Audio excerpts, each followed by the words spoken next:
This time on The Breakdown, we're doing a rundown of some of the latest events in Alberta politics over the last few weeks. We're going to be doing a quick review of GSAs and the March for Life that came shortly after it. We're going to talk about the implementation of the Chicago Principles for universities and what they mean for those universities.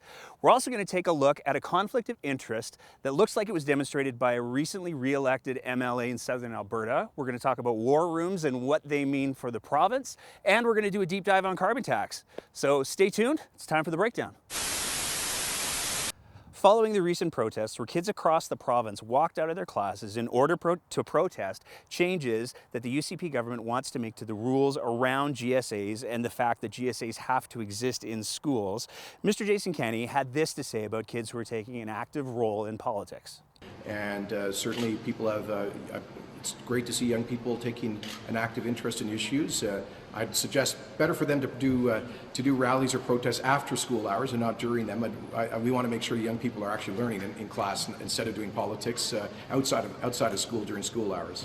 Shortly after that protest, there was another major event that was held called the March for Life.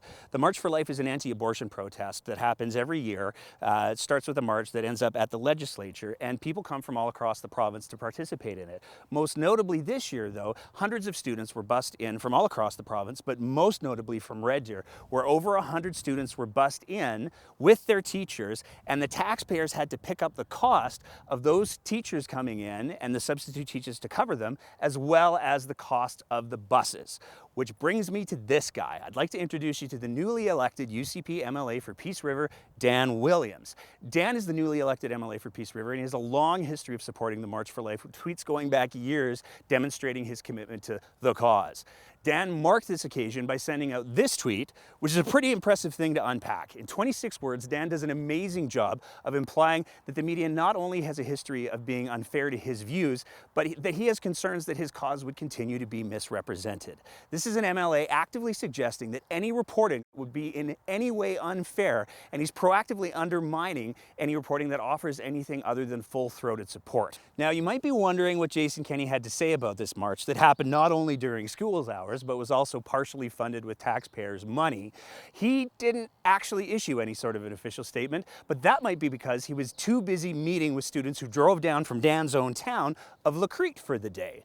I assume that Mr. Kenney believes that he was setting an example, but I can't help but wonder if he really thought through what kind of example he was setting and who he was setting it for. Which brings us to the proclamation from the UCP government that the universities in Alberta would be required to adopt what are called the Chicago Principles. So what are the Chicago Principles? The Chicago Principles are a set of principles that were set up by the University of Chicago in 2014 in order to try to ensure that freedom of speech was protected on university campuses in the United States. And this is where it becomes important to make a few really important distinctions. In the United States, freedom of speech is an absolute right, and that includes all forms of hate speech. And as much as there are those among us who seem to wish that Alberta was part of the US, Alberta is still a Canadian province. And in Canada, we don't have absolute latitude on freedom of speech. We have freedom of expression, and hate speech is actually a criminal offense. Because this is Canada, we recognize that hate speech not only causes real and direct harm to whom it's targeting, but it also normalizes that kind of speech, and it emboldens other people to potentially use it. So in short, in Canada, we believe that there are limits to what should be said and where. Maybe that's why the rest of the world thinks we're so polite. And while the Chicago Principles are a double-edged sword for the UCP, because as much as they allow the illusion that they're advocating for free speech, it validates speakers like David Suzuki or Bill Nye appearing on college campuses. It also doesn't address the fact that the right to nonviolent protest, or for somebody to speak against speakers, is actually a charter right. But the big question that I have about the implementation of the Chicago Principles is this. If the UCP government rolls back GSA protections, and publicly funded private schools, particularly religious ones, would no longer have to be required to have GSAs because in part they believe that an LGBTQ lifestyle is a sinful lifestyle choice, which would in turn actively silence the LGBTQ voices that attend those schools. Where does the UCP government believe that they hold the moral high ground to also suggest that universities, which are also publicly funded private schools, should adopt the Chicago Principles and mandate all voices should be heard? Let me put this another way. If the UCP government believes that they need to intervene to protect marginalized voices and ensure safe spaces for all viewpoints, why won't they do it for GSAs? Recently, Medicine Hat MLA Drew Barnes got himself into a bit of hot water when he decided to provide a real-time, real-life case study in what conflict of interest looks like. Drew's a bit of a real estate tycoon, and the financial disclosure that he had to fill out as an MLA speaks to exactly that fact. He owns a boatload of rental properties, and he's done quite well for himself in the real estate world. And to be clear, there's nothing wrong with having a successful real estate career. A conflict of interest, though, is defined as a situation in which a person is in a position to derive personal benefit from actions or decisions made in their official capacity. So, when Drew decided to throw a tweet up from the Twitter account he uses in MLA, promoting a company that he's admitted he has a financial interest in, as well as posing for a picture with that company's signage and calling for greater growth of that company, one can only assume that he was doing so to try to demonstrate what a conflict of interest looks like. Because the only other option that I can see is that Drew doesn't actually know what a conflict of interest looks like, which should be terrifying to everyone. The UCP are moving forward with their plans to create war rooms, to create anti-spin, to defend Alberta's oil and gas industries from environmentalists at a cost to taxpayers of $30 million. This presents some pretty significant questions. First of all, and let's be clear, oil and gas is a critical industry in our province, but it certainly isn't the only industry. One can't help but wonder why it is that oil and gas is the only industry to receive this kind of support, particularly when there are a lot of other industries in Alberta that are the victims of misinformation. Secondly, the recent announcement that the Post Media is seeking to subcontract the work of the War Room has some pretty significant implications. The objectivity of the Post Media editorial board is certainly up for some debate, but the notion that a company that is at least theoretically supposed to be providing objective journalism would also be responsible for providing government-sponsored messaging is more than a little alarming. I have to be honest as well that I'm looking forward to see how much the UCP branded actually goes into this war room effort, giving Jason Kenney's complaints into the NDP campaigning on the taxpayer's dime. $30 million buys a lot of advertising. Maybe Post Media and the UCP should have a conversation with Drew Barnes about what conflict of interest looks like, because it looks like we're starting to run into a bit of a theme here. In the last few weeks, we've seen the attempt of Saskatchewan to avoid the federal carbon tax fail in court. And with that, the UCP is now walking away from their election promise of absolutely taking the federal government to court to fight against it. And they're now saying they might fight against it or they might not.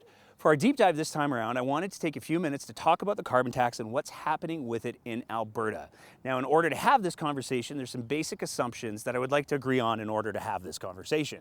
Number one, climate change is real. Number two, climate change is being accelerated by human behavior. And number three, if we try, we can mitigate the effects of climate change. If we accept these facts, in order to have some context for the rest of the conversation, there's also some things that we can also look at to really start to get our heads around the severity of the issue. According to consensus from the scientific community, if temperatures rise between 4 to 10 degrees over the next 100 years, and even the conservative projections suggest that they will if we don't change things, here's what we're looking at. A significant increase in extreme weather, particularly drought and heat waves, which will put tremendous pressure on our infrastructure, particularly our power grid and our water infrastructure. So much so that the city of Calgary has expressed concerns that over the next 20 years, we may not be able to meet water demand for the city, and we'll be hitting a crisis level in 20 years for sure. Now, some people try and say that Canada won't be affected by climate change, but with sea levels rising 1 to 4 feet in the next 100 years, that means almost 1 billion people will be displaced, and they'll be looking for safe places to make their homes. So to be clear, there's no way that climate change doesn't affect all of us. So, what do? Well, there's a long-standing consensus from economists across the political spectrum that one of the most effective ways to not only drive change in human behavior, but also drive innovation in industry and tech is with the use of a carbon tax. Now, to be clear, I don't believe that the carbon tax that the NDP implemented was the best or most effective possible version of what a carbon tax could be, but it did accomplish two very important things. First of all, it kept Alberta free from having to worry about the federal carbon tax, which, as the courts have recently ruled, it's well within the power of the federal government to implement. Secondly, by bringing in an Alberta-based solution, that enabled the funds gathered from the carbon tax to be kept in Alberta for Alberta to use for the funds to best benefit Albertans. Again, I don't believe that the NDP did a good enough job of making sure that Albertans who are the most vulnerable aren't overly negatively affected by the carbon tax. Our province has climate challenges and industry that don't allow the same kind of flexibility that other provinces have, and that wasn't effectively taken into account. But there's some other factors that we need to consider as well. Alberta as a province accounts for 38% of Canada's greenhouse gas emissions, despite only having 10.9% of the population. That says we have a lot of room for improvement. The UCP have said that one of the first things that they're going to do when the legislative session begins next week is repeal the NDP carbon tax. This will have three fairly immediate consequences. The first is that the federal carbon tax will kick in almost immediately. That tax actually costs Albertans more and does so faster than the existing carbon tax in our province. The second is that the federal government will have control over collecting the funds generated from the carbon tax, as well as how those funds are spent. And all of this is being done with the UCP now saying that they may not fight the federal carbon tax in court after all. By May 30th, there will no longer be an Alberta carbon tax. We need to review we're currently reviewing the decision of the Saskatchewan Court of Appeal. And we also want to wait for the Ontario Appeal Court decision on that government's judicial reference on the federal carbon tax in order to plan the next steps of our own judicial strategy. Which means with their first act of government, the UCP are handing over control of a significant amount of Albertans' hard-earned tax dollars, and they aren't even fully committed to keeping the money in Alberta. One can't help but wonder why they're willing to get rid of the Alberta carbon tax immediately, all the while still waiting for more legal information to determine if they'll fight the federal one.